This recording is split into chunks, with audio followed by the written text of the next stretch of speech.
Hello, I have a gift to share, not just for you, but also for the god Hermes. It's an offering. I almost waited too long to share. And it's also a story, but it's not my story. It's a story from a stone, a very specific stone, a Herm, in fact, a wayside marker that's a shrine for the god, kind of like those, but bigger. And this stone is in the likeness of a person. In fact, as you'll hear, it once was one. "Traveler, wait a moment," he said. "Don't be afraid."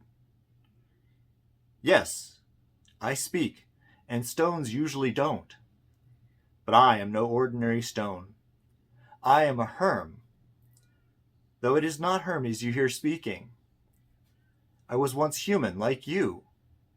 Now I stand by the roadside, taking offerings for the god, holding coins for him and for travelers.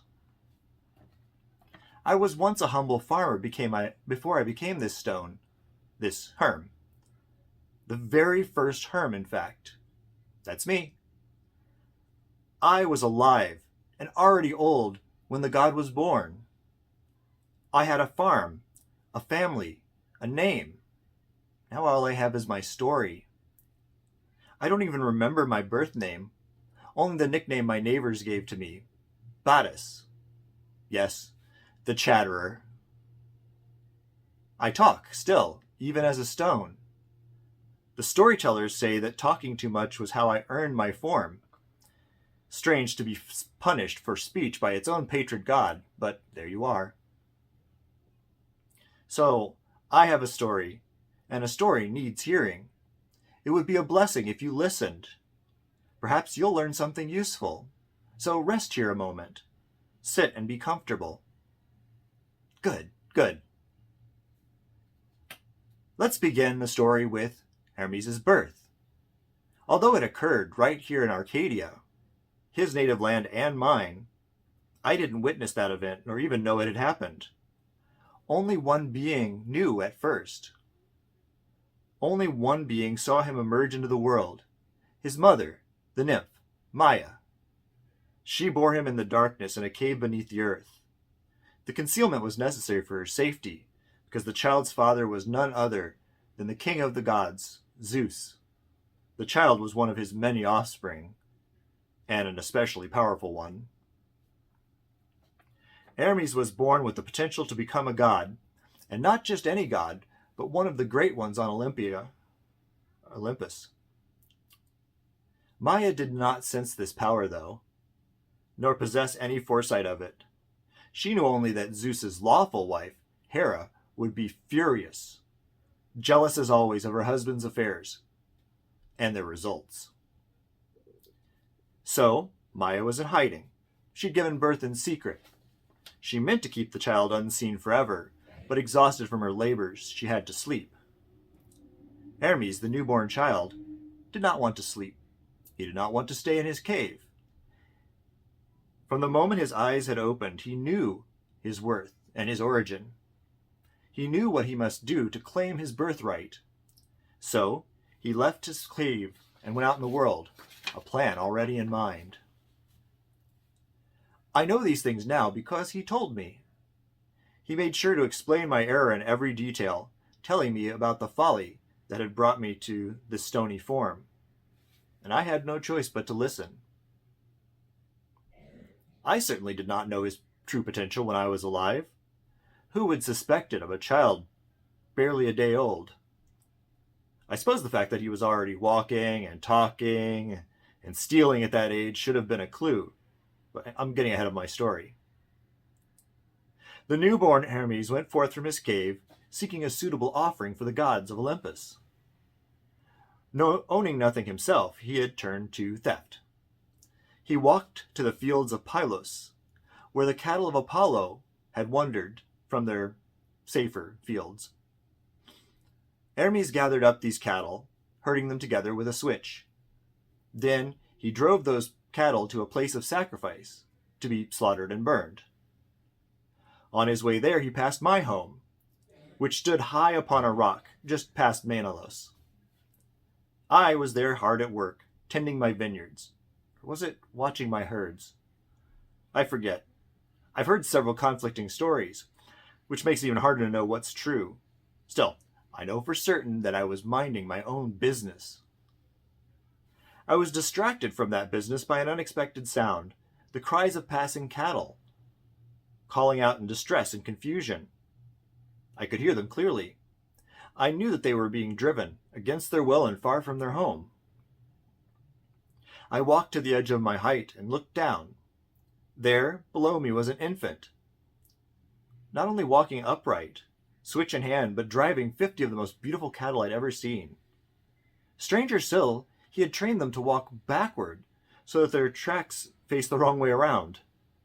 Clearly he was meaning to deceive their rightful owner, and make them impossible to track. The child looked at me as I noticed this strange spectacle, and he paused.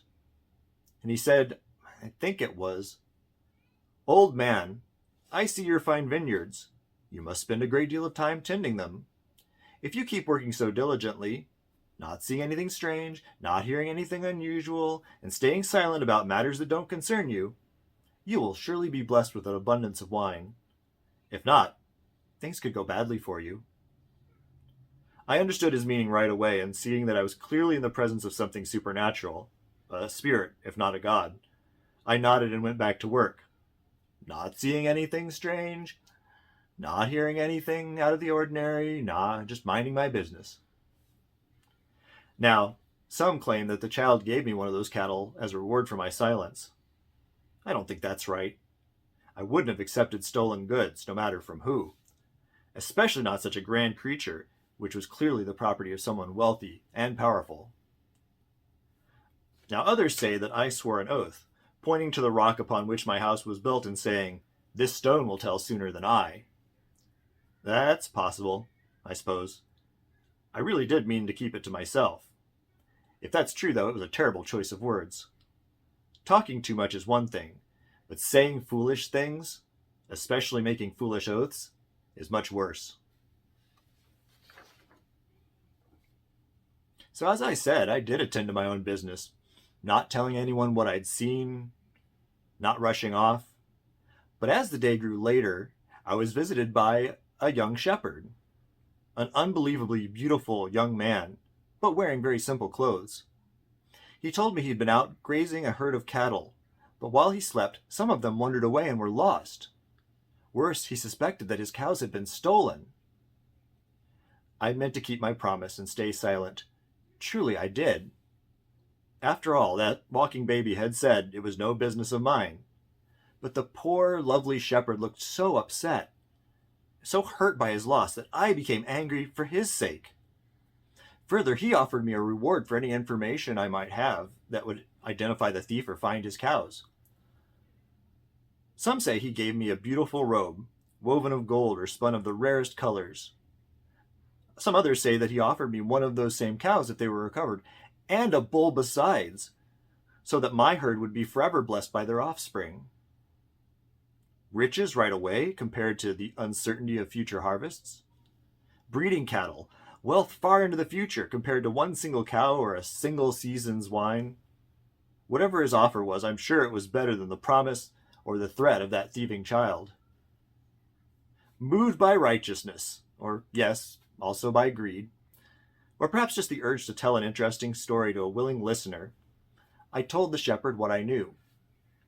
I think I said something like, "I'm old, and it's sometimes difficult to see clearly.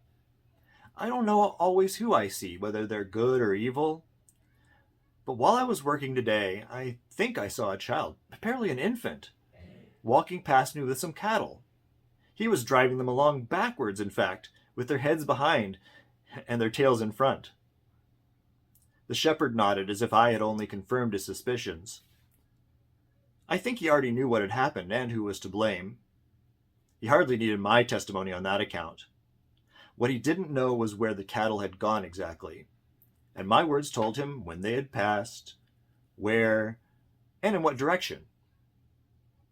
That information was all that great Apollo, the far seer, needed to track down his cattle and their thief. It was too late for the cows, though, as Hermes had already slaughtered most of them and burned them as offerings. He gave one portion to each of the Olympian gods, including Apollo, too, isn't that funny? But also a portion for himself. And obviously, Hermes got away with it. He was pardoned by his father, the great king and judge Zeus. He became a god and an Olympian. He even made peace with Apollo. It's not like my testimony caused him any lasting harm. But still, a promise is a promise, and forsworn is forsworn, and an offering and offending a god, even to aid another god, is always trouble. I suppose I'm grateful that it was Hermes who came back for me, not the Furies. I could be screaming in Tartarus right now, not chattering by the roadside. Even if I am forever too cold or too hot, drenched when it rains, dusty when it's dry. Oh, I'm skipping past the most important part of my story, aren't I? So several days later, after the trial on Olympus was long over, I was visited by another young shepherd, a different one, this time carrying a staff. He met me by the road near my home and asked me about any recent odd events. Had I heard about cattle being stolen and driven past the area? That kind of thing. I worked around the topic for a while, but eventually he got me talking, again, about everything I'd seen. I suppose I would have thought, I already told one person, what's another? Surely this matter is old and done already. But then my new guest laughed and said, "You would indeed betray me, even to myself." I remember that part quite clearly, since those are the last words I ever heard with my own living ears. Although if I did say that the stone would speak before I did, he probably added something like, "If a stone is more silent, then a stone you will be." And then he hit me with that staff, which was no ordinary stick or cattle switch. It was a magical rod, his rod of office. And with it, Hermes called upon his power to change the forms of things. But instead of changing himself, as from an infant to a youth as he had just done, he changed me into stone. This stone that you see before you. My days of farming were over, not to mention my days of walking or eating or breathing or doing anything but standing still. Indeed, like any ordinary stone, I could no longer speak. Hermes then explained what had happened, saying that my testimony had revealed his theft and forced him to defend himself in court. As I said, I didn't have much choice to listen. I couldn't protest or explain myself or ask forgiveness or mercy. Just listen. Then he left, after informing me of my new duties: to stand still, to hold offerings to him, and to say nothing.